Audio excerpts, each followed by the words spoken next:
कोई भी व्यक्ति अपने प्रयासों की सफलता के ऊपर ज़रूर विचार करना चाहेगा कि मैं कुछ कार्य कर रहा हूँ तो मैं उसमें सफल होऊंगा कि नहीं होगा। ये श्लोक श्री नारद जी व्यासदेव जी को कहते हैं भागवत में, ये समझाते हुए कि देखो कोई व्यक्ति भक्ति कर रहा है, स्वाभाविक सी बात है कि एक कार्य करेंगे तो दूसरा कार्य छूटेगा, सारे कार्य एक साथ नहीं हो सकते हैं। तो मान लो वो भक्ति में सफल हो गया और भगवान के धाम पहुंच गया तो बहुत अच्छी बात है, और अगर नहीं पहुंचा तो उसका नुकसान नहीं हो गया।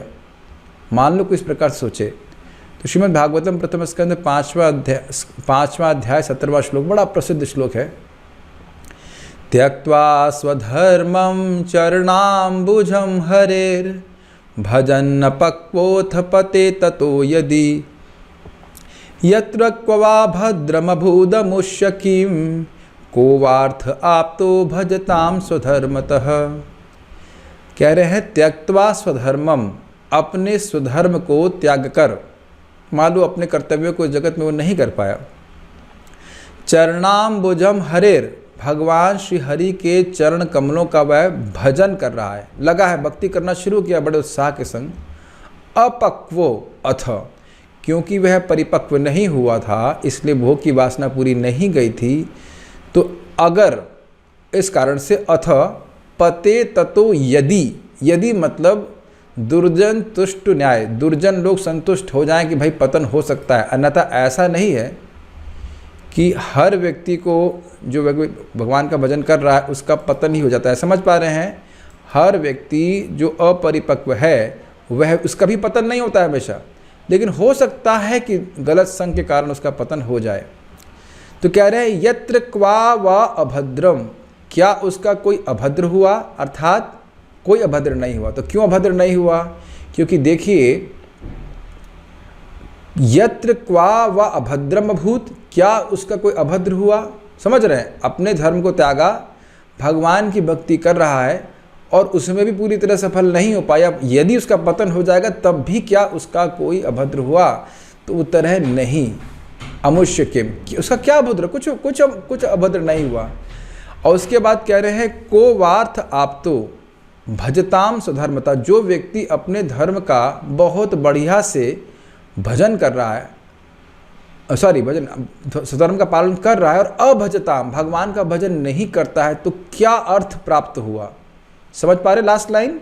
को वा अर्थ आप तो, ऐसे व्यक्ति को क्या अर्थ प्राप्त हुआ जो अभजताम, भगवान का भजन नहीं कर रहा है और स्वधर्म का खूब पालन कर रहा है। तो कहने का मतलब क्या, देखिए समझिए, जब तक कोई व्यक्ति भक्ति नहीं करता है तो भक्ति नहीं जन्म लेती। भगवान की भक्तों के संग में आने से और भक्ति करने से ही भक्ति जन्म होता है, और भक्ति का संस्कार एक बार हो गया तो वह कभी नष्ट नहीं हो सकता है। वह जीव बारंबार भगवान उस जीव उसको मौका देंगे जन्म जन्मांतर, ताकि वह भक्ति में आगे प्रगति कर सके।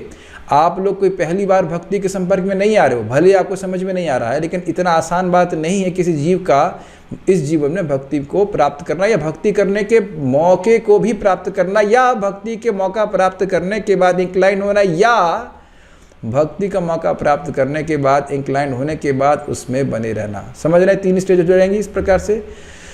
क्यों? क्योंकि जो व्यक्ति इस जगत के कर्म कर रहा है वह इसी जगत में छूट जाएंगे, अगले जन्म में उसको कोई फायदा नहीं होने वाला। जैसे मान लो इस जगत में मैं पीएचडी था, तो अब इस जन्म में कितना भी बड़ा पीएचडी रहा हूँ, लेकिन अगले जन्म में उस पीएचडी की कोई वैल्यू नहीं है। लेकिन आप जानते हो जो भी आपने आज जप किया, तपस्या की है, वो जन्म जन्मांतर कैरी करेगी। और अगले जन्म में फिर मान लो नहीं भी गए भगवान के पास, तो भी आप देखेंगे अरे ये भक्तों का संग मुझे क्यों प्राप्त हो रहा है, मुझे भक्ति के प्रति आकर्षण क्यों हो रहा है। तो ये बहुत सुंदर बात है कि भक्ति एक बार भक्ति कर लेता है, उसका संस्कार कभी नष्ट नहीं होता, और किसी भी तरह से भक्ति का संस्कार का निर्माण नहीं हो सकता अगर वो भक्ति नहीं कर रहा है। तो ये सब बात नारद जी कह रहे हैं, इसलिए कभी नहीं सोचना चाहिए कि हम जो कुछ कर रहे हैं उसका फायदा हो कि नहीं हो। इट्स ऑलवेज बेनिफिशियल, हमेशा लाभकारी है भगवान श्री कृष्ण की भक्ति।